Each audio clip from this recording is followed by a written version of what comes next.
Hello everyone, welcome back to July's monthly forecast. I would highly recommend you stick around for the astrology part of this one. This month is going to be super important if you care about the astrology stuff.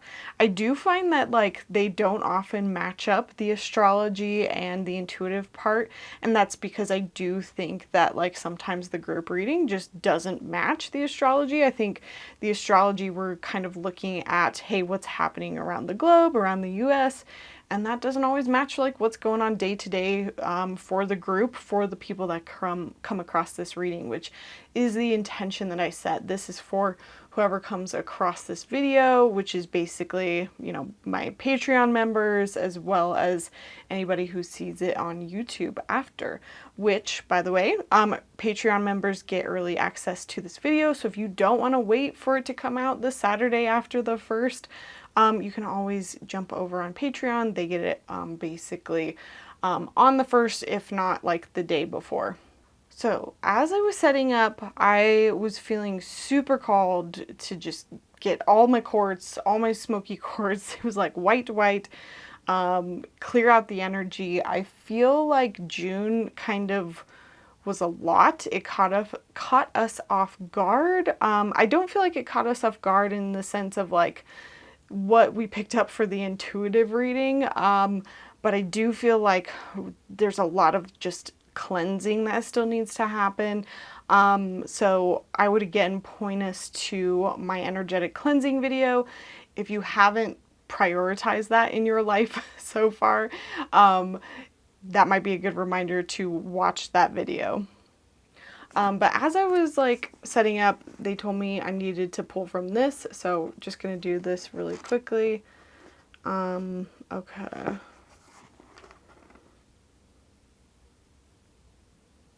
I feel like I'm supposed to read this one.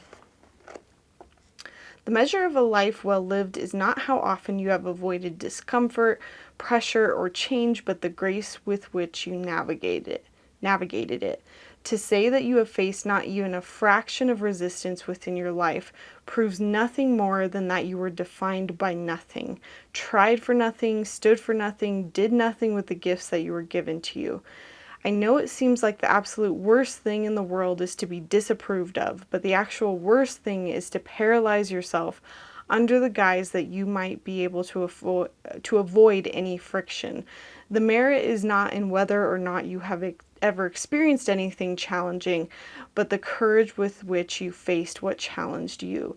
That is what matters. That is what defines who you are. Oh, I love that. Essentially, this message is kind of talking about your value is not in how much resistance and how much you avoid all of the potential problems.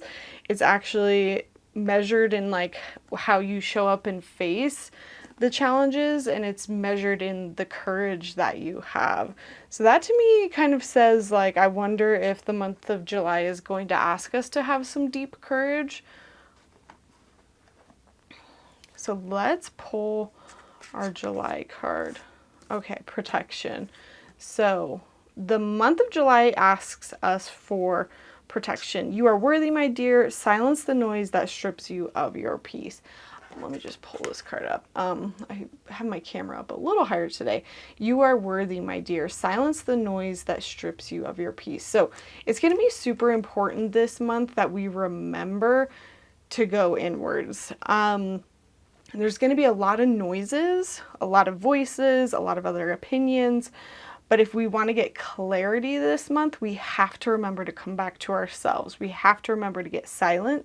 We have to remember to listen to our own gut, our own intuition. I feel like this is the equivalent, and I totally did this last month. And I feel like I'm supposed to tell this story. I was frustrated with the astrology of last month. I felt like I totally did not see it coming. And so I was trying to find all the astrologers out there, and I was watching all the astrology videos, and none of them lined up with what I was looking for. And I was like, where did I go wrong? How did I miss the June astrology? And essentially I couldn't find anybody that perfectly got it right. And essentially, like, I always tell my students this with, psychics. If you're going to psychics and you're just trying to go to reading after reading after reading, and you're wanting to be told what you want to hear, and you're not taking in any of the advice, I always say that, like, if you're hearing these readings and you're feeling like none of the advice that's coming through is right, often that's because I feel like your guides are actually giving out wrong advice, or sometimes you're just not energetically matching with that psychic, because it's actually that you need to listen to your own intuition. And so I feel like this is just, again, a reminder that we need to remember to come back to us, because sometimes we can look to everyone else, to everything else to guide us to the answers. But this is like a reminder. Remember that story of, like, we have to come back to us and not everyone else. And I think this heather is also like an herb. And, I literally said this at the beginning, like with the smoky quartz and stuff, that's about kind of like protection. And I talked about energetic protection. So maybe finding something that helps you feel more protected, whether it's crystals, whether it's herbs, or even a pendant that you wear. Figuring out something that makes you feel more protected, even if it's literally just a visualization with an affirmation. Again, maybe check out that video. There is a double meaning here, also with like worthiness of, like, maybe for some of us there is this like doubt of like, are my dreams coming into reality, or are the things that I'm really like excited about even gonna happen? Let's see how this is actually gonna show up for us before I like jump too far into that. I don't feel like that's everybody, but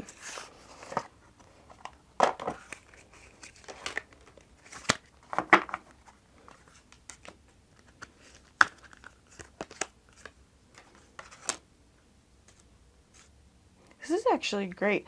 I feel like with the King of Cups, this is like sort of saying that we might actually be feeling really good with our intuition. We might actually be feeling really emotionally mature. We might be feeling very emotionally intelligent, or this just feels like we're very sure of ourselves. And it's almost like protecting that own inner peace. It's like when other people are negative and they're maybe trying to like suck you into that negative energy, and you're kind of in this place of like, I know I've got to like hold my peace and protect that so that I don't allow any of that to come in. So this is great, because this to me says that we're actually, for some of us, doing a lot of that inner work around like our emotions and our intuition. And it's more about just like protecting that and not letting anybody kind of destroy that inner piece that we've already created. And then it's interesting too, because this says like, it literally might be too that you get a windfall of money, or an opportunity that comes in. It can literally even be like a business opportunity. And it did kind of like say this in the book, which is again part of this card, which makes me feel like this is part of it. Of like, it feels like a good opportunity that comes in, that you're like, am I worthy of this? Am I allowed to like feel good about this when maybe other people are struggling, or when the world is like in chaos and my life is actually good and moving forward, and I'm having something good happening in my life. Like, you are still worthy, like you are allowed to manifest this, like something is happening for you. I love the Ace of Pentacles, because this is like opportunity being given to you, that it's lucky, like it's the universe handing you something. It's not necessarily something that you're having to work hard for. And with it being the pentacles too, it's often something more material, something more tangible. So think money, job, like actual physical items. And to me, this says like your things are almost too good to be true. And so don't fall into the trap of thinking I don't deserve. Protect that inner peace, protect the Protect the idea that no, I can manifest, I do deserve this. And even if there's negativity from others or jealousy or even just old version of you, old version of self-limiting beliefs that feels like you're not allowed to have, you're not going to let that affect you. Love that. I still feel like the original message is still important of like, even when things are chaotic and when that negativity happens, even if the negativity is around like all the good stuff coming in or all the self-limiting beliefs around this energy, it is still important to go back to you, go back to your energy, go back to your own advice and not everybody else and what everyone else's opinions are. You got to come back to your own intuition and your own gut, which is why I think it's so important that everyone develops their own psychic ability, because yes, you can get readings from everybody else, but like at the end of the day, I feel like you give yourself the best reading. Yeah. So if we need to this month, feel free to use some cards. Feel free to sit down and journal, ask questions, pull some cards to connect to that intuition, to silence, all of the noise that's going on and, get to the heart. Sorry, there's fireworks going on right now outside. Hopefully you guys can't hear that. It's very close to the 4th of July right now. Obviously. I just feel like they're kind of saying like, this is permission to use a tool if you need to. It's okay if you need that extra help to get that clarity, because it's more important that you get into connecting with your guides and getting those answers and protecting that peace instead of just like not connecting at all. Ugh. Okay, the toughest thing about this month, I'm very familiar with this card now because this card came up a lot for me, is letting, and let me pull this up for you, rot and decay, is letting the thoughts fester. It festers when left in the shadows. Bring it to life by giving it away. So this is almost like anything in life that you're resisting, anything in life, that's like self-limiting beliefs, whether it's other people's opinions, whether it's like things you're ignoring that you should be letting go of. The more you ignore it, the more you try to run away from it, the more it's going to rot, the more it's going to decay, the worse it's going to get, and you're going to have to address it anyways. So don't wait until it gets all disgusting and gross. The sooner you deal with it, the sooner you go inwards, the sooner you pull some cards on it, the easier it will be to move on and get some clarity around everything. So this is going to be the biggest challenge this month. It's just not letting all the like awful mental thoughts that you're having like take over to the point where you can't like focus on anything else.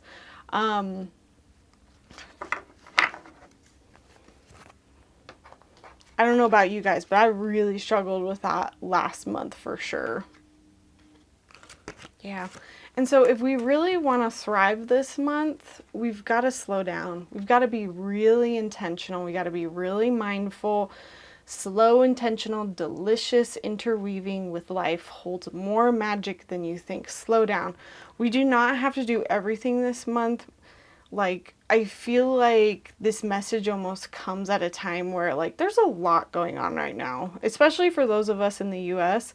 Some of our life stuff, like our personal goals and dreams, it is okay if we slow down some of our own goals and stuff, because the world is a lot to handle right now.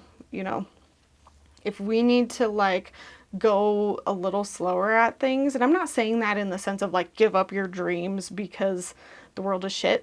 Like I more mean that in the sense of like, if we need to slow down and take care of ourselves because our mental health is having a much harder time right now, I think that's way more important.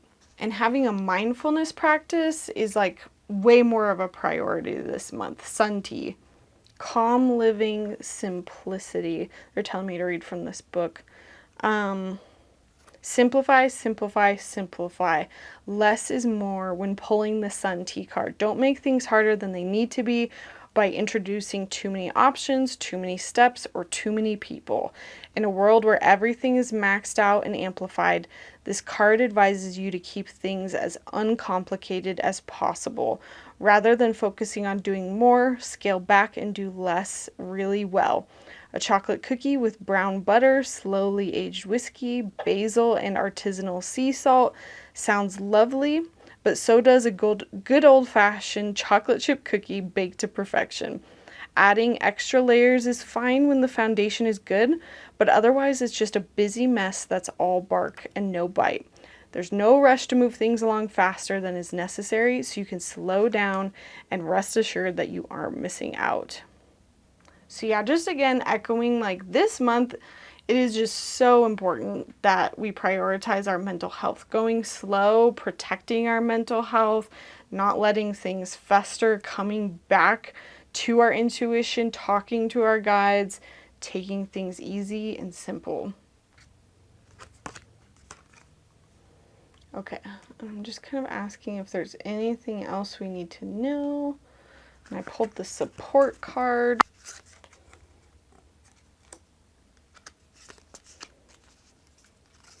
And we pulled the whip, the ring, and the snake. Interesting.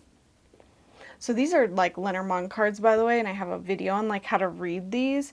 So like you're supposed to kind of read them sequentially and very literally.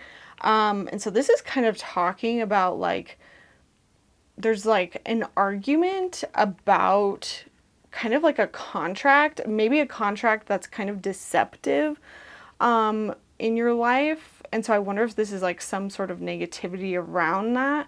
And this is essentially saying like get support, get help around this, because there's something going on here that's unclear, there's something hidden in this. You know, if you are like single, this could also be that like this person is kind of deceiving you, and you could get in an argument with them, for my single people out there. And so this is kind of about being discerning, and to kind of just like find your support system within that.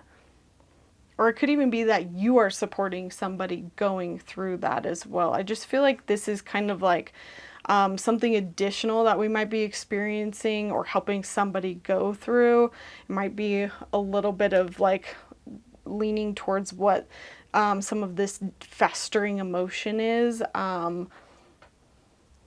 Again, this is a group reading, so it might apply to us. It might apply to just some specific people in this group.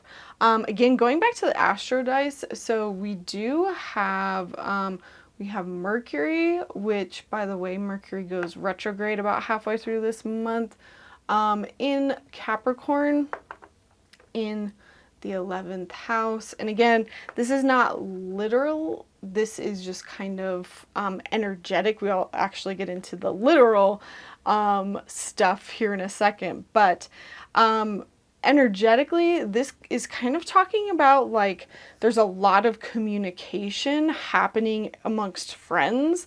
And it feels very pragmatic communication. It feels very business-like among friends. It feels very transactional among friends. I would say not quite the energy that you want to have amongst friends. It feels very like cordial, you know, so maybe that does indicate some of the stuff that's going on here, and maybe again some of the reason why you need to protect your peace. Again, this might not be everybody.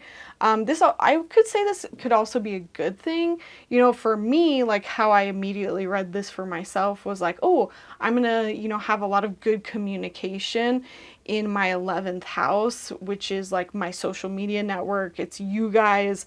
It's literally like my 11th house is my audience, and Capricorn is like, oh, my business.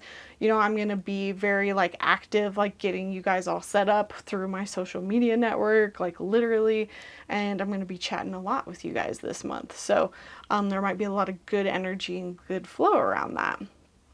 So again, like I say every month, this this energy, all of it could go either way. Like this theme of protection, it might be that you need to protect yourself from the negative, or it might be this good energy of like, wow, I've protected myself so well that like look at all the good benefits I'm bringing in because I've protected myself so well. I've protected myself so well that just like I'm so emotionally and energetically awesome, and I'm bringing in all these manifestations, and things are not rotting and decaying in my life, and I'm able to just sit here and enjoy and be so mindful and, you know, so connect to my intuition and be a good support system for somebody else.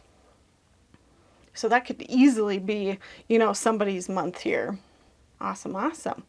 That is our group reading for the month of July. Just remember, you can reach out to me for private readings anytime on my website. Let's jump into the Patreon readings. And just a reminder, if you join us on Patreon at the $11 tier, you also get an individual card reading with this video. All right, everyone. We have so much to cover. I'm going to try to be as succinct and as efficient as possible. First, I feel like I owe everyone an apology for June, because I feel like what I did last month was I tried to basically I tried to like cut out the aspects, and I think because I cut out the aspects, I did not give you guys the full picture of what June was, and because of that, I think I did a disservice to everyone. So I apologize, because June was rough. And I do think part of that was because I was also blindsided, like I said in the group reading. I was like, whoa, what the heck happened? And I kind of like went and did a deep dive as well on some other astrologers, and I've really done a lot of research just to double check and make sure that I'm following all the right people and learning and making sure that I'm like giving everybody the correct information as well. So yeah, I feel like I've learned my lesson here of I should not be cutting out aspects. I should not be just diluting this down to just the pop astrology of just like, oh, it's just this season and this moon, and that's all I'm going to cover. I think what I'm going to do is just cover the important things and just cover the major things and not skip anything. Because, yeah. Especially because something I would like to do moving forward is actually jumping into like geodetic maps. I tried to like do that for this episode, but I was like, there's so much more I need to learn before doing that. But geodetic maps are just basically trying to look at the astrocartography of everything that's going on. So you're basically taking this wheel and like, this is very rudimentary, but smacking it on the earth and trying to guess like where this energy is just kind of mundanely showing up. So, you know, when we are about to go through this major Saturn-Neptune transit, like where are we going to be seeing that intense highlight of that? So we know, you know, where is that showing up on the globe?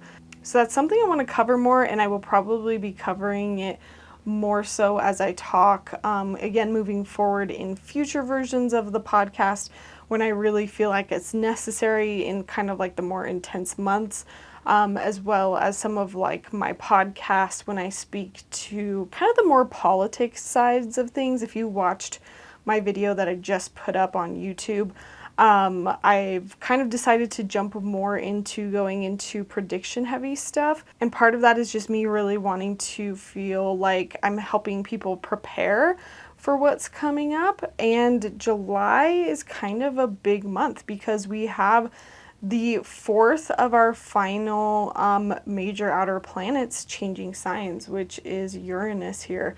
And it's going to be moving into Gemini. And we'll cover that here in a second.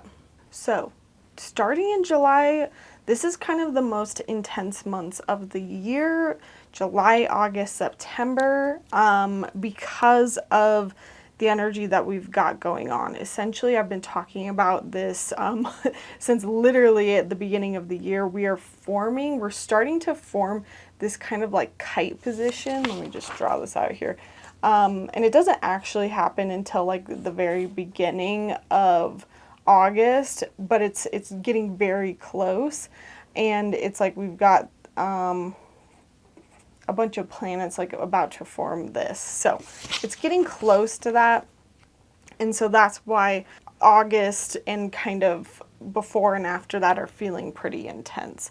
This chunk of time is kind of like the pilot episode of the next couple of years of what we're going to be experiencing. Because with astrology, often the first time a planet ingresses, which means the first time it moves into a sign, it gives you a taste of what it's going to be. It gives you a foreshadowing of what the rest of the whole entire transit is going to look like. And so these next 3 months, but also the days that it first moves into a sign, which I've talked about again with these other 3 outer planets. And I did do a breakdown as well in my most recent podcast, which I will link in the show notes, of what Saturn in Aries did, what Neptune in Aries did. Sorry, I'm just realizing that these are in the wrong place because of that. Yeah, and then Pluto in Aquarius, which was last November 2024, like right around the first of those dates. Also, when they start to move retrograde, which we'll talk about here in a second, right around those dates, that's when we start to get an idea of like what that transit is about. And so we've already got a sense of those 3 planets and what that energy already felt like. Again, I'm not going to reiterate it here because I did in that podcast.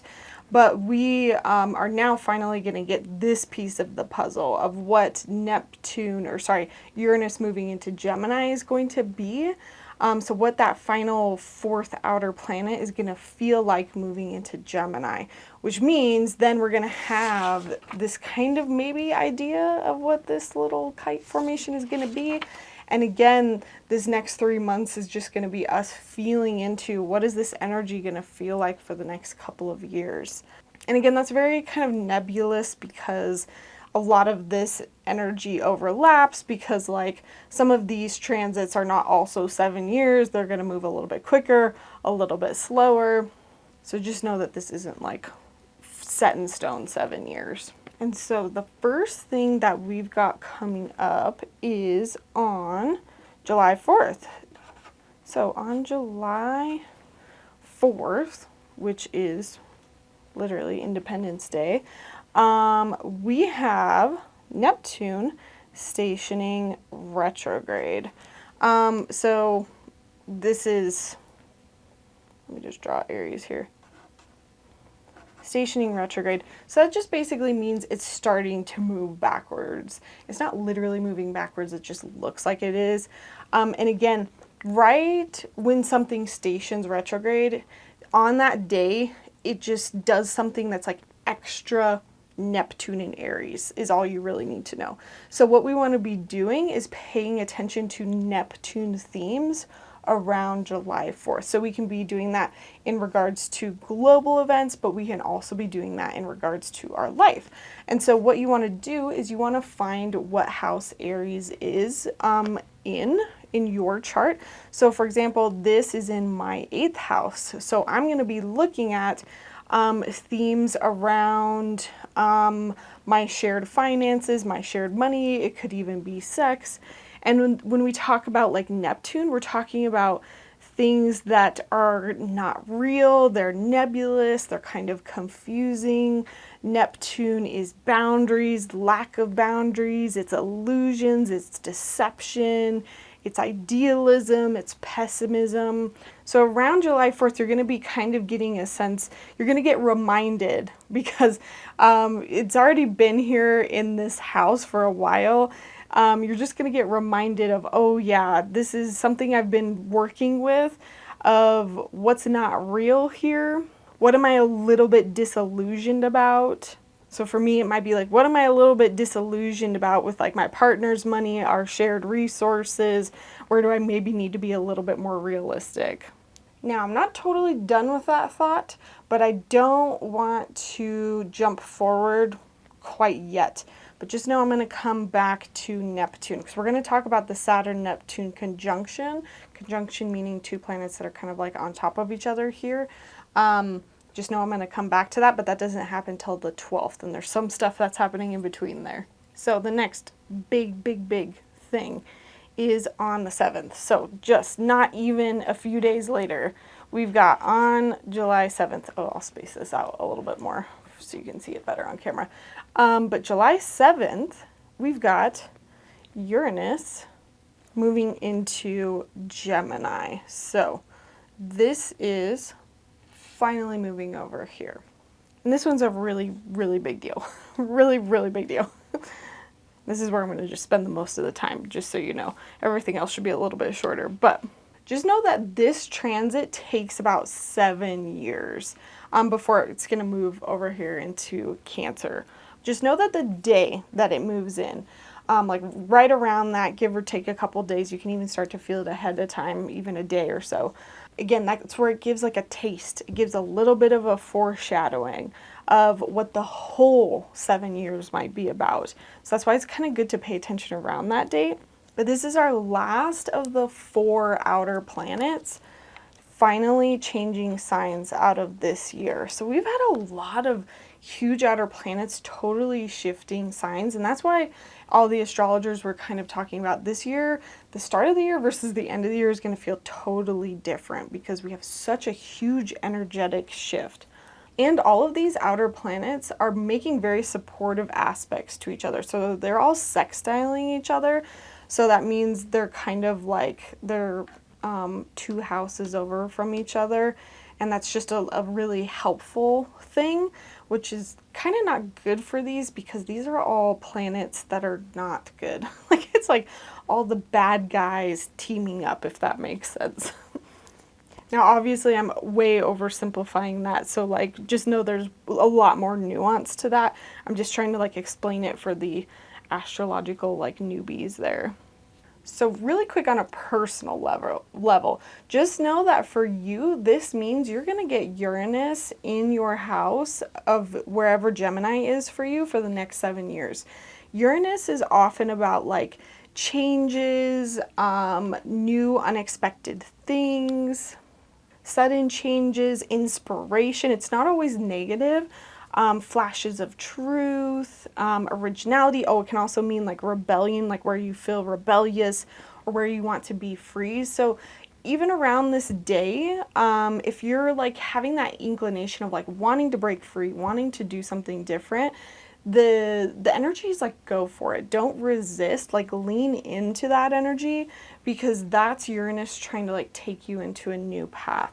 So again, like for me, this is in Gemini. Gemini is my 10th house of like career. So I'm kind of like nervous about this. It's like Uranus is coming into my career house. It's like unexpected like changes, inspiration.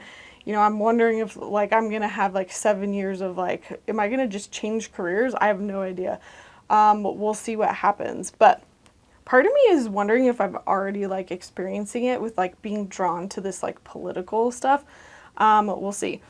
It could be something completely different. But yeah, just go ahead, take the time to figure out where Gemini is in your chart. Look at the actual house because the house is going to indicate again where in your life Uranus is coming to change things. Now, just know again, Uranus is only going to be here for a couple months. In October 27th, it's going to move back. It kind of does that sometimes. It'll like move and then it retrogrades and then it'll come back sometime in 2026 and it'll be here fully for the next 7 years. So you're going to get a taste of it and then we're going to get a little bit of a break in October. Now talking about it on a more global scale, Gemini obviously rules like communication, technology. So thinking about Uranus moving here, we're talking about new big, huge changes in communication, technology. Gemini is also about like short-term travel. It also like governs like cars. So a lot of astrologers are actually guessing that like literally like our cars, our drones, the way we communicate, like phones, all of this is going to really change in the next 7 years, like transportation, air travel, all of this is going to like really change. So it'll be really cool to like see how this shifts over the next 7 years.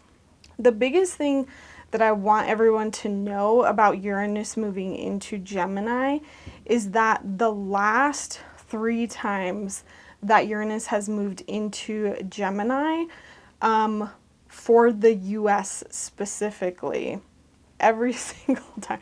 The first time that it moved into Gemini was the Revolutionary War.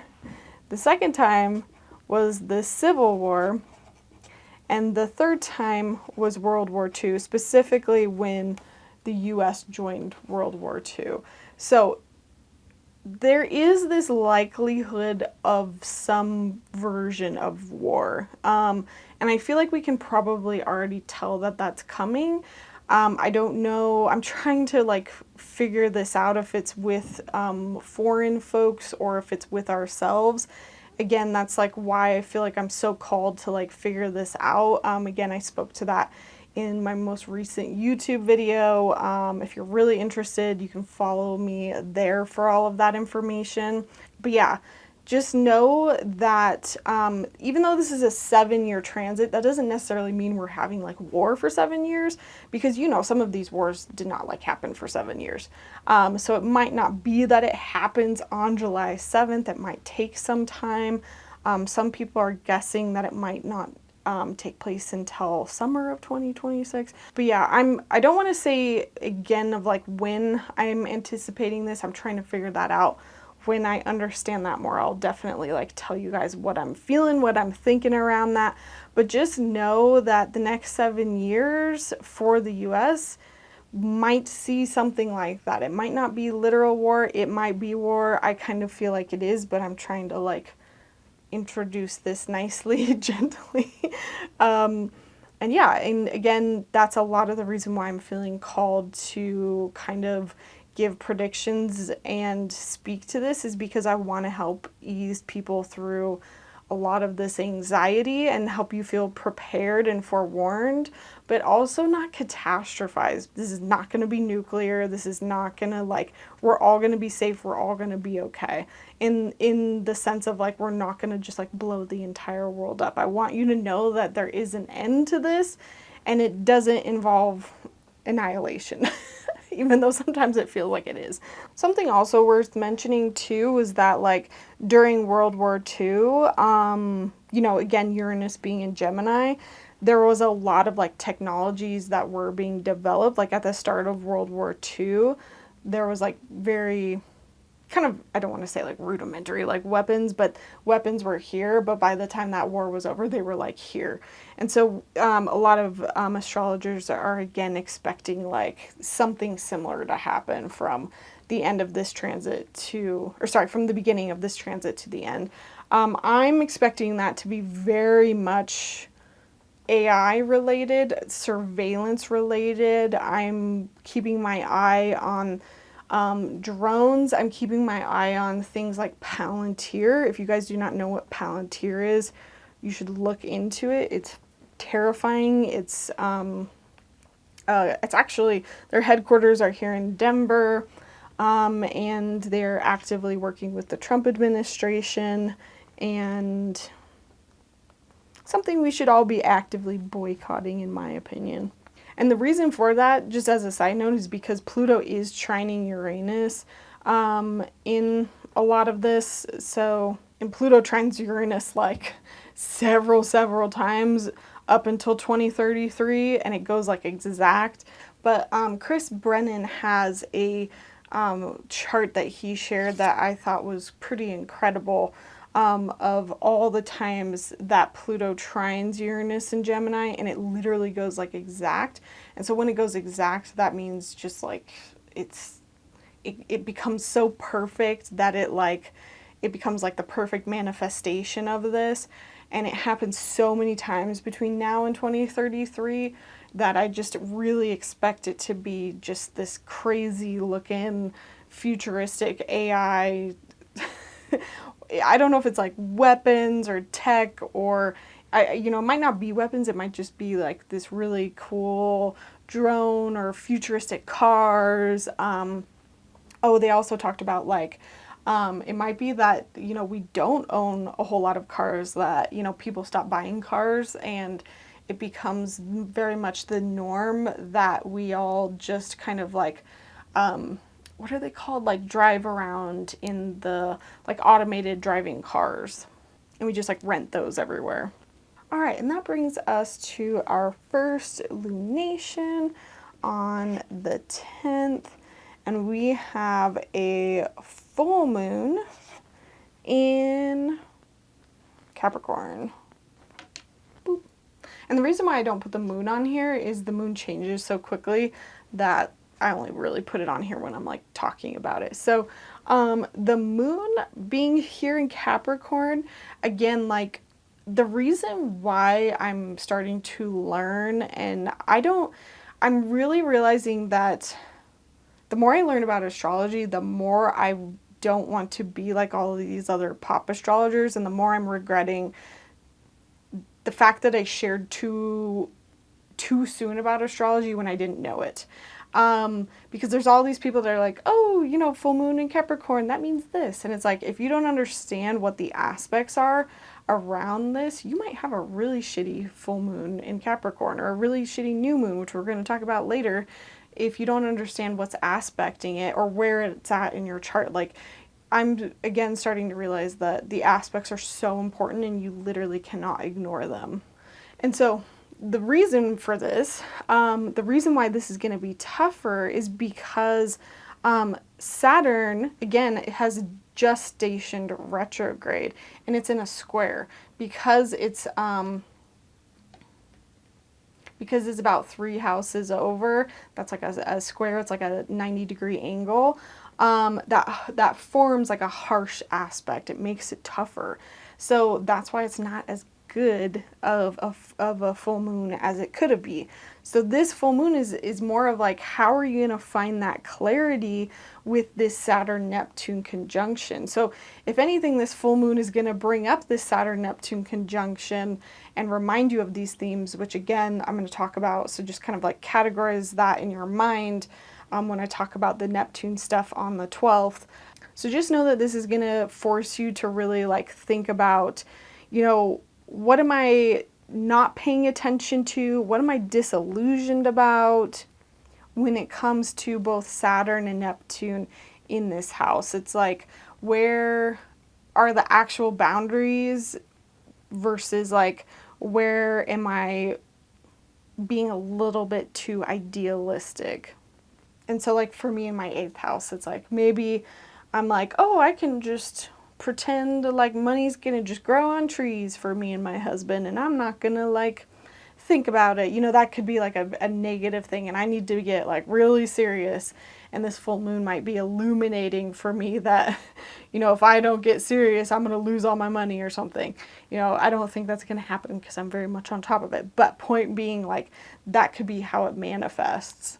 So this full moon in Capricorn, if you are in Aries, this is going to be in your 10th house, Taurus 9th house, Gemini 8th house, Cancer 7, Leo 6, Virgo 5, Libra 4, Scorpio 3, Sagittarius 2, Capricorn 1, Aquarius 12, and Pisces 11. So I know I was just talking about the Aries house over here. So even though this moon is happening in this house of Capricorn, it's still going to bring up these themes over here because it's squaring this. So it's also going to be bringing up this Capricorn theme.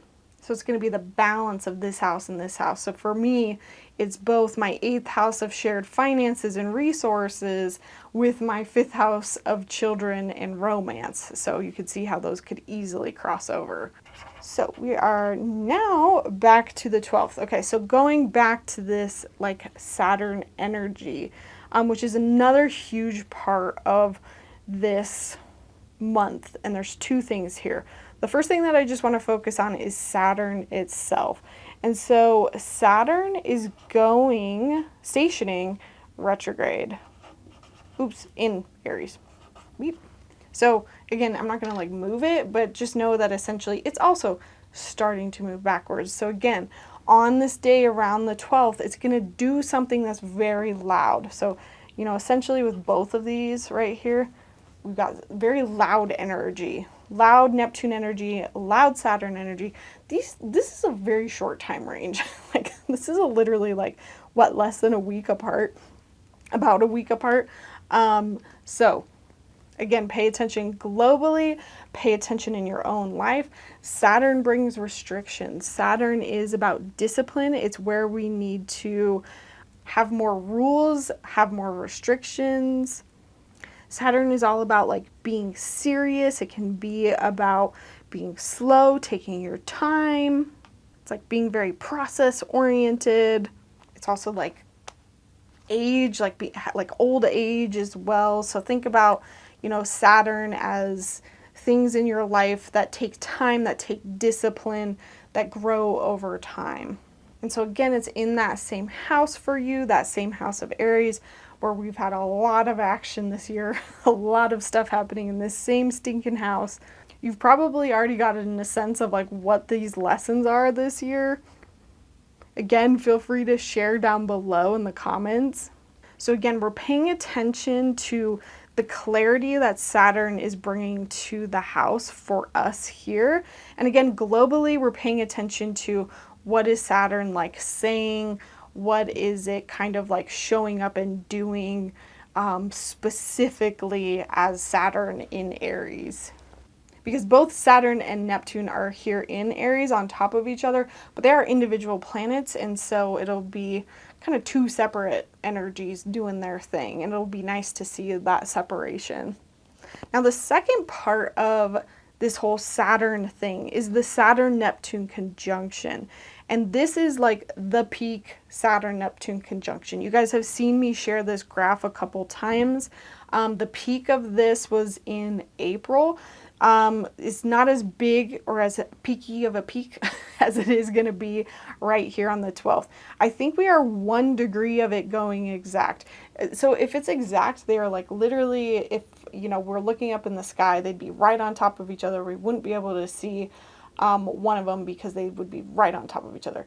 But 1 degree off, they'd be like, you know, just a little bit off. So they're basically within 1 degree, but that's so dang close that it's almost, you know, considered at 0 degrees. So they're coming within 1 degree of each other.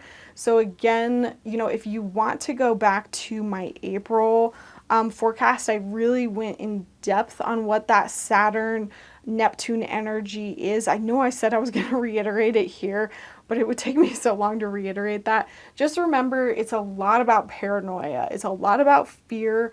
It's, think Cold War, think McCarthyism. It's when everyone was a communist, but then when they kind of stepped back, they were like, whoa, we kind of overdid that. You know, it's when they were like, everybody's got a nuke and I'm going to nuke you, and nobody ended up, you know, obviously there was the Hiroshima bomb and stuff, but like, you know, we didn't all, you know, die and blow each other up. The point being is that that Saturn-Neptune conjunction goes away. And then the paranoia dies down. And I talked about how the Saturn-Neptune conjunction also came up with the witch trials as well. And it's so cool to, like, from an astrological perspective, because you hear a lot of like the same verbiage coming up, like, oh, witch trials are happening right now. And literally, like, I don't know if you guys remember, I did a collab with Becca years ago. She is literally going through trials right now, trying to make it legal to be a fortune teller in Pennsylvania. It is not legal to literally fortune tell in Pennsylvania. It's ridiculous. And like she's going through this whole lawsuit. It's crazy. But kind of cool supporting her there. But yeah, with this Saturn Neptune conjunction, again, there's this confusion, there's illusions, there's deception. With this conjunction, there's also a huge correlation with like AI. Like AI becoming a lot more solidified because AI is an illusion, right? It's not real, but it's becoming more and more solidified. It's weird because every time that there's been a Saturn-Neptune conjunction, AI apparently has like progressed into the next stage. So I wouldn't be surprised around this date if there's some big AI news. Also, on past versions of this transit, actually, Stalin died on this transit. It's always been a really big one for Russia, so we just want to pay attention to whatever Russia's doing, if there's anything in the news around them. It was also when St. Petersburg was founded and when their Tsar was assassinated. These are all like very different years. Big, huge gaps in between this. So there's probably going to be something huge happening with Russia. I'd be curious. I'm going to be paying attention to that. Again, it also kind of activates this kind of like nuclear weapons chart. So we're also going to just be paying attention to that. That doesn't mean there's going to be like nuclear war, but there just might be talk around it. There might just be, you know, energy around it. I mean, we were already seeing that, like literally, you know, with Trump, we've already seen, you know, talks of that happening with Iran. Just know with this Saturn-Neptune conjunction, the keyword here is deception. There's going to be a lot of illusions. There's going to be a lot of lack of clarity. And with it being in Aries, it's going to be around war. It's going to be around conflict. So what you're seeing in the news, there might be a lot of deception around war. There might be a lot of illusions around war, a lot of confusion. So, you know, do your research. Don't take everything at face value. It makes me wonder if we're going to see like AI or misinformation about what's going on. Like, I actually just intuitively have always felt like that's going to happen, of like our own government saying like something, you know, this has happened, or like seeing AI videos of like, you know, some sort of propaganda, like AI propaganda. Like, I totally think that's going to happen. I don't know when, and that being used against us or against somebody else. I think that's just literally a matter of time. The nice thing, at least, is this energy kind of like dies off. We'll get a chance to get a space from it, and we'll be able to like look back and be like, oh, okay, what can we learn from this? And then we're going to actually have the peak of it. It is going to go exact in February of 2026. And this, I will just give you a heads up, February of 2026 is going to be super volatile. And I'm just going to be keeping an eye on that. And that is partly because of this Saturn-Neptune conjunction will be coming back, and it will be at 0 degrees. So the point is, like, pay attention to what's going on here on the 12th, because when it comes back in February, we're going to want to look at notes of whatever was happening here, because that's going to tell us maybe a little bit of what's going on in February, both within our personal lives and, you know, within global stuff. All right, and then on the 15th, oh, I didn't mean to write this down because it's already there, but just know that Jupiter, I think it's that Jupiter gets like really close to the sun, or it does something on the 15th in Cancer. It's just know that you're actually going to be able to feel Jupiter finally, because that was like a big complaint in June, was that Jupiter was supposed to come and save us a little bit in June, but it totally did not feel like it was helping us at all in June. And because of those aspects, again, a lot of those planets were aspecting Jupiter, but Jupiter just couldn't fight back in a lot of ways, apparently. And I was kind of grumpy about that as well. I was like, what? I thought this was supposed to be a good month. I thought this was supposed to be a break. But just know that on the 15th, you're actually going to start to feel the effects of Jupiter in Cancer in this house, wherever this is for you. So this is in my 11th house, so I might see that, you know, more so in my social networks, in my community, you know, all of the work that I've been putting into that, you know, I might start to see a little bit of more fruition there. All right, and then the icing on the cake on the 17th, this is another piece of why June is a tough month, is because Mercury stations retrograde. Ooh, fun. Mercury goes retrograde for about 3 weeks. Yeah, so Mercury going retrograde is always a time of communication being tougher. So everyone kind of says to pay attention to, you know, dot your T's, dot your T's, dot your I's, cross your T's, double check any contracts before signing them. Like, it's not that you have to like hide under a rock. It's more just like pay attention. I always find that Mercury retrogrades are actually really productive for me, but I am like Mercury ruled. Just think anything retrograde is reevaluation, redoing. And when it's in the sign of Leo, it could be redoing or reevaluating something in this house of Leo. And it's going to be here until, I want to say early August. Yeah, early August.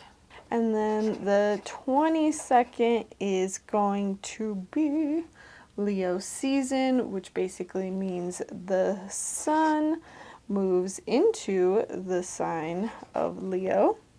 And again, just know that that means for that month, that Leo energy is just going to be a little bit more pronounced throughout the month. So you're going to see that house's themes maybe a little bit more prominently, especially with that Mercury being retrograde. Now, the 23rd and 24th are going to be kind of the more intense days at the end of the month. 23rd, just note that there's a difficult aspect going on. Basically, Venus and Mars are sort of aspecting each other because Venus is going to be moving over here into Gemini, and we have Mars over here in Virgo, and so they're making a 90-degree angle to each other, which is a square, which is a difficult angle. And we had this happen in March on the Virgo eclipse. So just know that there's a theme of the Virgo eclipse just coming up here. So if you took any notes around that of March, like March 14th, around that time, something of that similar theme might come up again. For me, I was super sick, so I'm not looking forward to this because it's in my first house.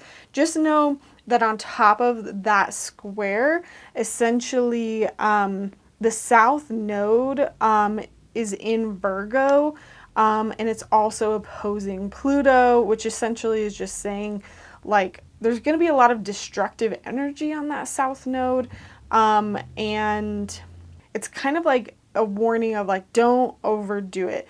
And that south node in Virgo is basically that eclipse energy.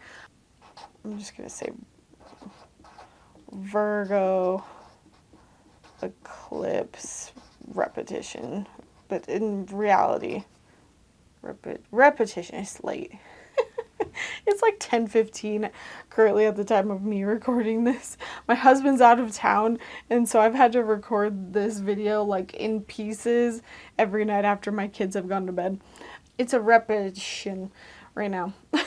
So yeah, wherever Virgo is in your chart, just don't overdo it. There's a lot of like destructive energy here. You're gonna see themes of like something that needs to be let go of here. And again, you would have already seen this happen around the eclipse. And just know too, this is going to kind of inform you of another piece of the story that's also going to come back in September, because we're going to have another kind of eclipse happening here in September. So another good one to just, again, jot down notes on, because we're going to be seeing it again. These Virgo Pisces eclipses are actually really long.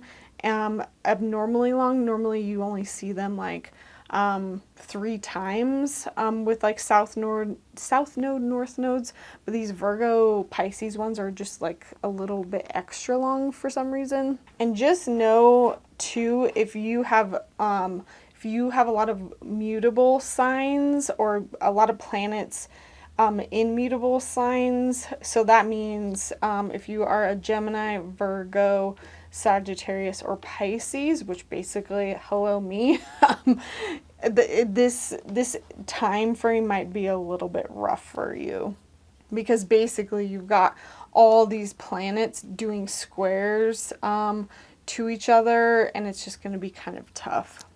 Because the other problem with this is that the next day on the 24th, we've got our next lunation, which is the new moon. Which new moons are usually good for starting new things, but again, this one is a little bit more difficult. And this is a new moon in Leo. And again, the aspects here are such an important part. So where's our moon? Our moon is in Leo. Because, look, where our moon is here. What's directly opposite? Pluto. So when we have an opposition, it's like a war, not a war, but just like, it's two things fighting over each other. Whereas if the planets are next to each other, it's a blending of the two. Whereas if they're opposite each other, it's a push and a pull, and they don't blend well. They're fighting each other. So when we've got the moon and Pluto opposite each other, it's difficult. You might be seeing a lot of like power struggles. Like you might be feeling good. There might still be good things happening in your life, but it might feel like there's external forces kind of coming in to kind of like wreck your day, wreck your good mood sort of energy. Now, for the Leo new moon, this is going to be what house it's in for you. So for Aries, it's going to be in your 5th house, Taurus 4th, Gemini 3rd, Cancer 2nd, Leo 1st, Virgo 12th, Libra 11th, Scorpio 10, Sagittarius 9, Capricorn 8, Aquarius 7, and Pisces 6. This, on a side note, does give us a prelude to the kite formation, because this is, I don't know if I wrote it down, but I just know that this aspect that's forming on this day, I think, is going to tell us a little bit what's going on with that perfect kite formation that's going to happen on August 11th. That also happens in February. Kite foreshadow as well. And again, with a lot of this astrology, even if like craziness is happening in the outside world, your personal chart, it might be really harmonious. It might be actually working really well for you. So don't just like knock it and assume that you're going to have like the worst month ever. The placements and how it's working for you might actually be super awesome. So again, you always want to look at like your personal chart. Like at most of where you should like feel doom and gloom, if at all, it should be more about like what's happening like globally. You shouldn't even feel doom and gloom at all. It's more just like apply it to your own chart and don't assume anything. And then just worth mentioning, the very last day, July 31st, is the Mercury cazimi. So that's like just the halfway point of this Mercury retrograde. So I'm just going to put it right over here. The 31st is the halfway point. So usually at the halfway point, the cazimi, that's when you kind of understand finally what the Mercury retrograde is about. And you can like kind of move forward into like, okay, how am I going to solve this? And like move forward with trying to fix it. It's not over yet, but at least you're kind of like, oh, this is what that's about. So at least you know it's halfway at that point. So yeah, that's where we leave July. Just know we're ending the month where we're getting closer and closer to this like kite formation of these outer planets kind of forming this perfect kind of like kite pattern. And again, we'll kind of come back to that in early August. That happens on August 11th. Let's see, is there anything I want to say about that? Just that we want to be watching literally Israel, Iran, Ukraine, Russia, the US. It's like everyone. I wonder if we're going to see a ramping up of all of that and maybe an indication of why or what is going to be reflected with Uranus moving into Gemini. I feel like my guides are telling me to remind everybody, it's not that the planets cause this to happen. It's not that Uranus moving into Gemini causes the war. It's that it reflects what's already there. Like, Again, like we're already going through a lot of this junk, a lot of this crap. We've already seen this. We know who's in charge. We know who's running the White House. Like, we know the tensions that are happening. This is just showing us what's happening. We might be in a couple more years of craziness, you know? It doesn't mean that Uranus is the cause of it. It's just showing us like, hey, this is where it's headed because of what is already happening. Because I think when I first jumped into this, I often like misunderstood that a lot. I was like, oh, Uranus is causing this, or this is causing that. And I think we really have to shift the perspective into, no, this was already happening. We were already doing this. The people were already doing this. This administration was already doing this.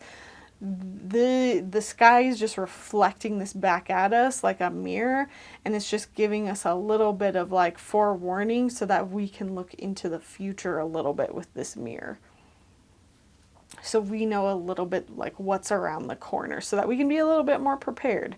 Now, who's giving us this mirror and who's helping us with this? This is like the question that has me so intrigued with astrology. Awesome, everyone. That is July, another huge kind of longer month. Pay attention to my podcast this month. I'm going to try to upload some more, keep you guys posted about what's going on, and stay tuned. And again, remember, you can book astrology services with me at any time. I do birth chart readings.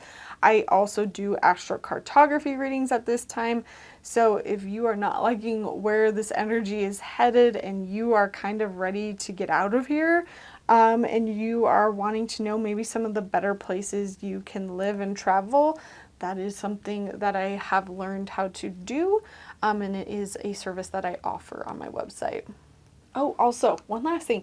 A lot of you guys compliment me on my nails. If you want to know where I get them, I get the brand Kiss nails. They're a little beat up right now, but I find that the glue is some of the best glue. I've tried a lot of brands, but the Kiss nails work the best and they have the most variety.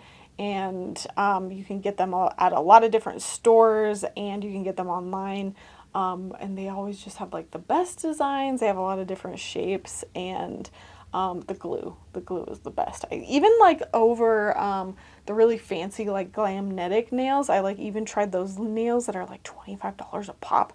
And these ones hold up the best, and they're like only like $7, $8 a set, which, you know, sound like a lot, but in comparison to going and getting like a manicure, you know, that's a pretty big steal. And what's great is when these pop off, it comes with like a set, so I can just put on new ones. So yeah, I will be sure to link those down below if you want to check out their brand. Alrighty, friends, thank you so much for watching. Take care of yourselves. Take care of your energy. I hope you have the best July ever. I hope this is like March, where we all actually have like the best, most awesome July ever. All right, I'm setting that intention. I will see you in August. All right, bye.